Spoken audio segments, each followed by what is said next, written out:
Kabalain guys, ito. Meron po akong papakita sa inyo. Yung aking lulutuin ngayon.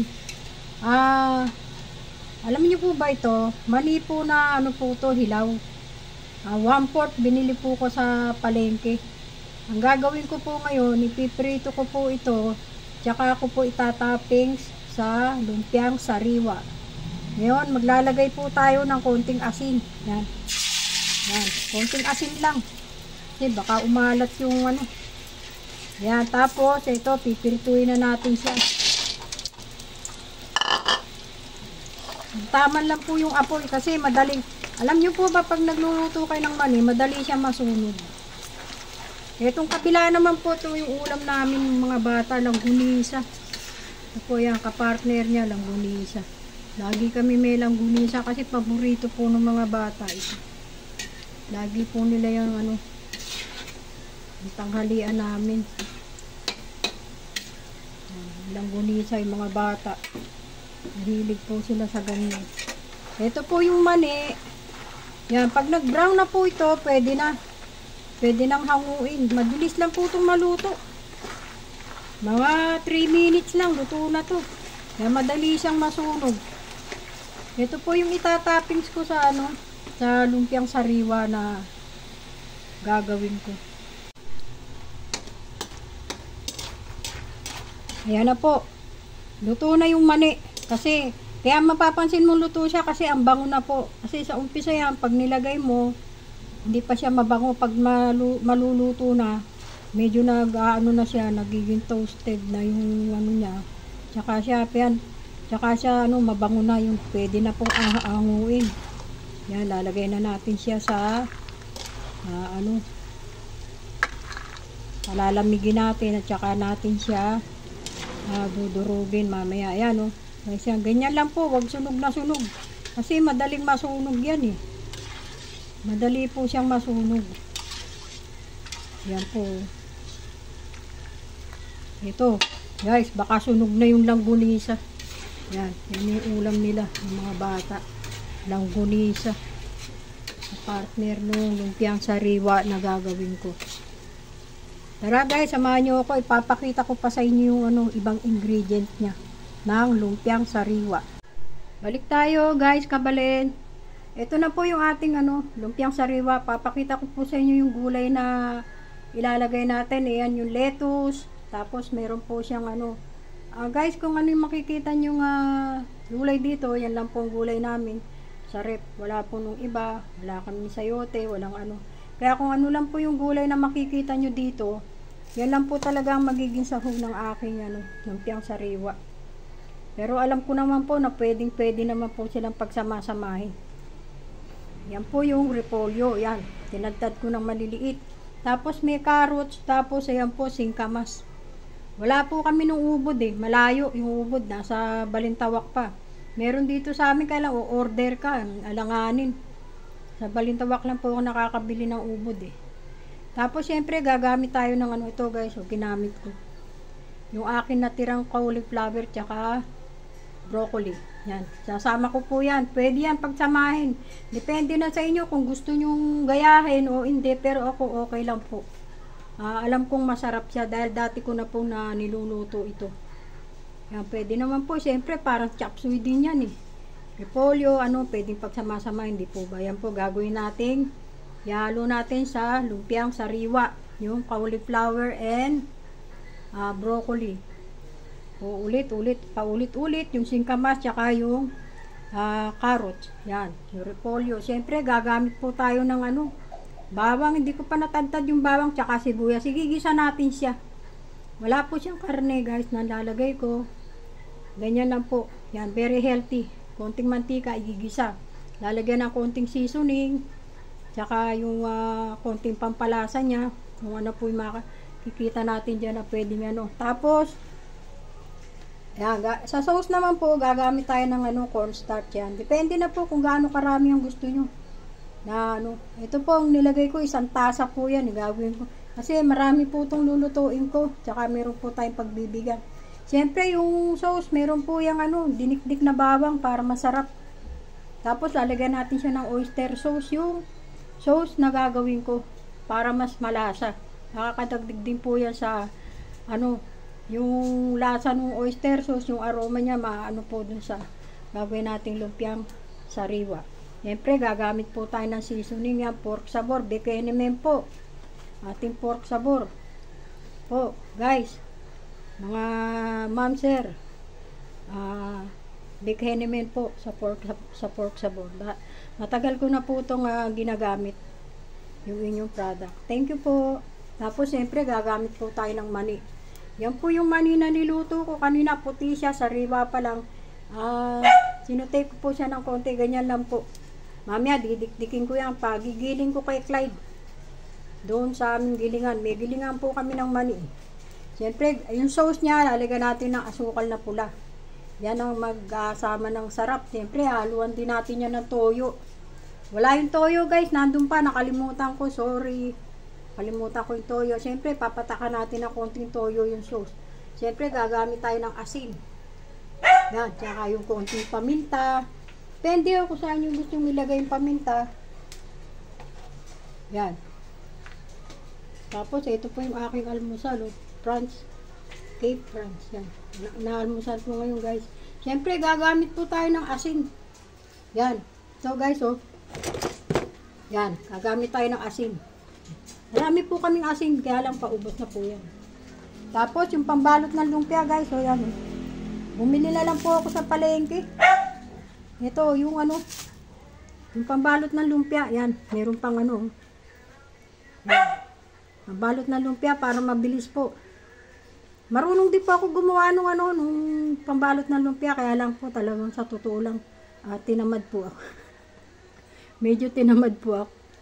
Yan, pag sa next time papakita ko pong pagluto niya yung pambalot ng lumpia. Marunong po ako niyan kasi tinitingnan naman natin doon sa mga nagluluto na iba. Nakukuha ko naman po yung eksakto recipe niya. Mapakikita ko po sa inyo kung paano lutuin din yung Pero ito kasi yung paborito ko, guys, yung lumpiang bagong luto, yung galing sa palengke. Gawin mo lumpiang sariwa. Ay, ang sarap po niyan. Meron kami galing kami sa Bulacan. Yan, meron kami chicharon. Yun ang nila dun chicharon. Yan ang pinaka-business nila na pumapatok sa Bulacan, yung chicharon. Yan, pero hindi ko po ilalagay yan. Lang po, merienda lang po yan dito. Ayan po, guys, pinakita ko na po sa inyo. Lumpiang sariwa po yung niluluto ko. Hindi po saging. Yung saging pang merienda lang po yan. Ito po, guys. Tara, guys, magluto na tayo para mas mabilis. Samahan nyo po ako. Balik tayo, kabalen, guys. Ito na. Yung ating sauce, gagawin na natin. Yan. Una, lalagyan natin ng konting toyo. Yan, lagyan muna natin ng kulay. Yan, konting toyo.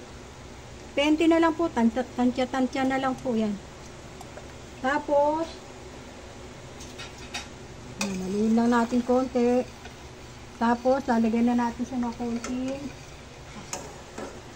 Taka natin ng konting asin. Ito po yung asin. Yan, konti lang. Yan, nagpakulo na agad ako ng tubig para mabilis po. Tapos, ilalagay natin tong itong niya, guys, to dalawang ilalagay ko.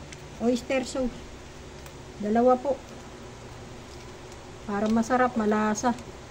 Yan, dalawa po yan. Akin po nilagay. Tapos, lagyan natin siya ng kaunting bawang. Yan. Kaunting bawang lang muna. Kasi mamaya, magbabawang pa tayo mamaya. Doon sa Yan na. Pinakahuli ko lalagay yung cornstarch, guys. Tapos, ilalagay ko siya ng konti nito. Kahit konti lang. Para may lasa yung yung konti yan. Paparti-partihin natin yung Tapos, itong asukal. Asukal na pula. Yan. Ito, depende ito. Yung ilalagay ko, dalawang dalawang tasa. Kasi marami po Marami po yung ginawa ko. 2 cup po yung nilagay ko. O yan, ganyan lang po. Wala na po tayong ibang ilalagay. Tapos, ito, patakan natin siya ng cornstarch. Dahan-dahan lang po kasi baka lumapot. Dahan-dahan lang muna. Pwede naman dagdagan agad kung anong titikman natin, kung ayos na yung alat niya. Saka yung ano, nilagyan ko siya ng ano, ng oyster sauce. 2 pack na maliit po yung nilagay ko. Saka pinatakan ko ng konting seasoning. Konti lang naman po, tsaka konting bawang. Ayan guys, oh. Ano, medyo dagdagan pa natin siya ng cornstarch. Parang malabnaw pa. Patakan pa natin ng konti.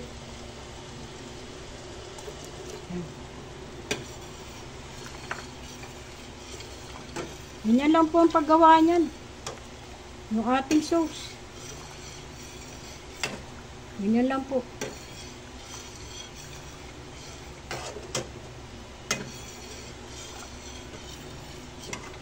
Wala na po tayong ibang ilalagay.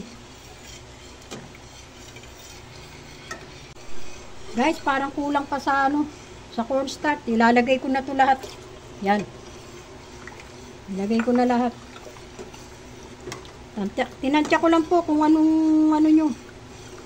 Kung ano po kasi ito, 1 liter po itong ano, ginawa kong ano eh. Yung tubig po, 1 liter. Nagpakulo na agad ako dun sa takuri namin, 1 liter.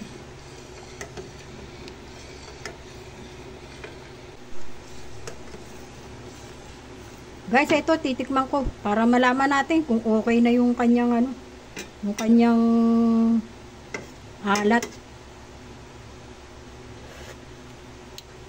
Okay na yung tamis, tsaka yung ano, pero parang ano ko pa siyang dagdagan ng konting toyo. Yan.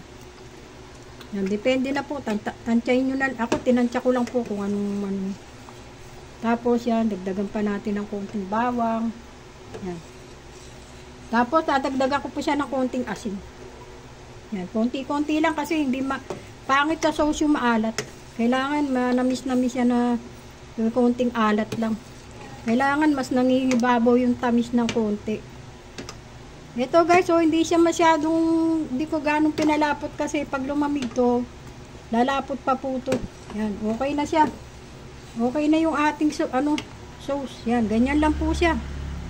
Yan, pinatakan ko siya ng konting seasoning, konti lang po. Pampaano ng lasa. Tapos meron po siyang oyster sauce. 2 pack po yung niluto.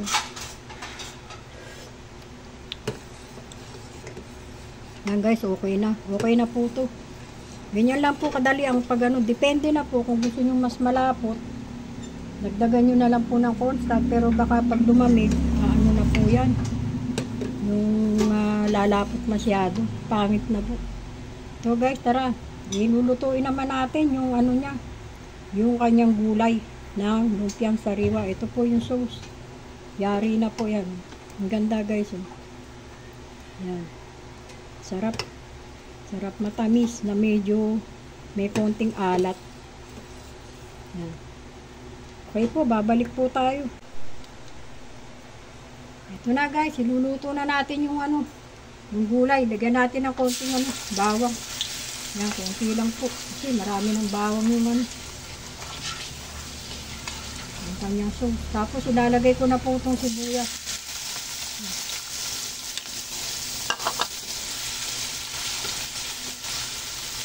Kailangan, pwede rin yung iba hindi na ginigisa, pero ako ginisa ko po siya kasi para mas malasa. Wala pong baboy ito, walang karne, walang ano po, walang hipon, walang ano. Gulay lang po talaga na ano, na lumpia. Lumpiang sariwa na gulay. Yan. Ganyan lang po siya.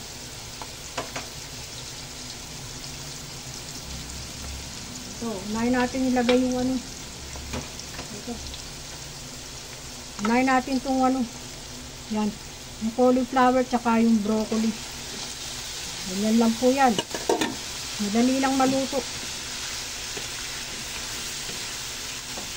Ganyan lang po. Ang ginagawa natin guys, lumpiang sariwa. Lumpiang sariwa po yan. Tapos, Ito, patak-patakan na natin siya ng seasoning yan. Patakan natin itong seasoning yan. Yung ano. Bacon naman po, bacon pork sabor. Gisa-gisa lang ng konti. Hintayin natin ng konti yan para masarap. Tapos so guys, isusunod na natin tong carrot tsaka yung singkamas. Medyo marami to guys kaya kailangan natin medyo igisa ng konti para masarap. Pero sa iba hindi na nila ginigisa yan, dire-diretso na, pero mas masarap po kung medyo nagisa siya. Siyempre iba po yung nagisa kaysa dun sa hindi nagisa.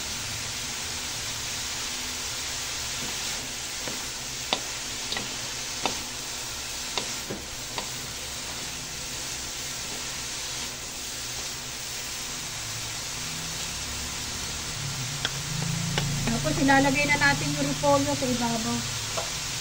Ito yung repolyo. Yan guys. Repolyo. Ayan natin. Tapos tatakpan ko muna siya. Guys, tatakpan muna natin para bumaba yung repolyo. Ito, tatakpan natin. Yan. Para bumaba yung repolyo.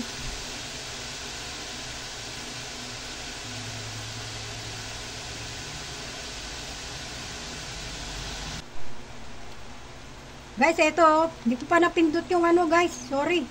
Nilagyan ko siya ng konting paminta. Pasensya na po, hindi ko napindot yung yung camera. Pinakikita ko po yan, nilagyan ko na siya ng seasoning. Hindi ko alam kung na sa camera yung nilagay ko na po yung yung seasoning niya, itong pork sabor. Bali, dalawa po yung nalagay ko diyan na seasoning. Dahil nilagyan ko pa yung yung sauce, nilagyan ko konti. Wala na po akong ibang nilagay. Pinatakan ko siya ng asin. Yan, pinatakan ko lang po. Kasi hindi ko pa napindot yung camera guys Pasensya na ho. Yan, okay na po to. Hindi siya pwedeng magtubig. Hindi siya pwedeng ma-over po. Ganyan lang po sana siya. Yan, okay na po guys. Babalik tayo. Magbabalot na tayo. Balik tayo. Kabalin guys. Balik po tayo. Ito na po, magbabalot na ako ng aking lumpiang sariwa. Ayan po yung aking mga isasangkap sa kanya. Yung lettuce. Siyempre, ito po yung mani. Ayan po yung mani. Itong mani na to guys, meron na po itong asukal. Nilagyan ko ng asukal na rin. Ayan, para masarap yan. Ganyan ang nakikita ko nung panahon na nandiyan po kami sa Divisoria. Ganyan po yung pagtimpla ng ibang Chinese sa kanilang pero depende na po yan. Ako nilalagyan ko na po siya ng asukal. Dahil yung asukal na red ang magiging secret recipe niyan, yung mani tsaka yung asukal na red. Ito po guys hindi po ako gumamit ng seaweeds. Hindi po ako gumamit ng seaweed tsaka yung crispy bihon. Hindi po ako gumawa. Kasi ibang version po itong gagawin ko, parang simple po, talagang Pinoy style na lumpiang sariwa. Yan po yung mga nakakain natin sa tabi-tabi, minsan wala naman silang seaweed, walang Sa mga Chinese restaurant, meron po sila. Pero ang gagawin ko ngayong, this time po, ang gagawin ko, mani lang at saka itong, ito lang pong guys yan, yung bawang ang magpapasarap. Tapos kung gusto nyo, lagyan din ng hot sauce, nilalagyan natin ng hot sauce. Yung iba ayaw na maanghang, ganun, bawang lang. Yung iba ayaw na may bawang, mani lang, ganun. Depende po. Ito po yung ito yung sinasabi ko sa inyo guys kanina, diba? Nung niluluto ko siya, malabnaw. Ngayon, yun nyo guys, lumapot na. Kaya yung pagkalagay ng cornstarch, dahan-dahan lang po yan. Tama-tama lang siya. Hindi siya masyadong malapot, hindi siya masyadong depende na po. Kung gusto niya pong dagdagan ng asukal, ako 2 cup na po ang nilagay ko dito, asukal. Depende po kung gusto niya pong dagdagan. Tapos, pinatakan ko rin siya ng konting paminta, tsaka oyster sauce, yan lang po. Yan, nilagyan ko ng konting seasoning. Toyo, yan lang po, yan ang yan. Simple lang po. Wala tayong ibang gagamitin. Ayan po guys, tara magbalot na tayo kasi nagugutom na itong mga kasama ko. Ayan. Balik tayo, kabalain guys. Ito po, nagumpisa na akong magbalot. Ayan po, yan yung ating mga yung ating ibabalot na lumpia. Ayan po yung gulay niya, ayan yung mga gulay. Ayan, meron siyang lettuce. Siyempre, meron po siyang yung mani guys, nilagyan ko na siya ng ng asukal. Asukal na red. Yan, magkahalo. Ganyan po yung ginagawa ko. Yan po yung magiging secret recipe niya, yung asukal na red tsaka yung mani. Tapos siyempre, secret recipe pa rin yung bawang. Yan. Siyempre, hindi mawawala yung lettuce.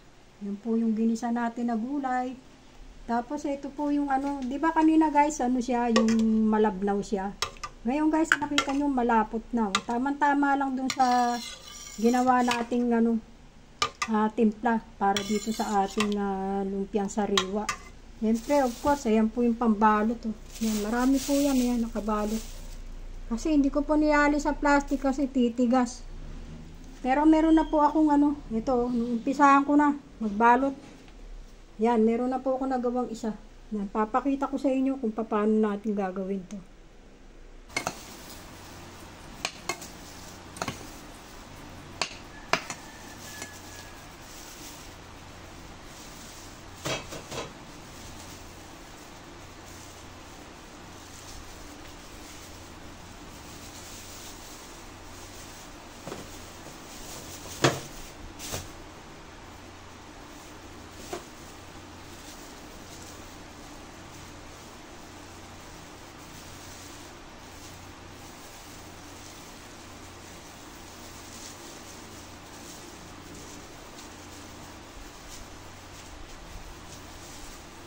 Okay. Dalawa.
Guys, ito yung ating finished product.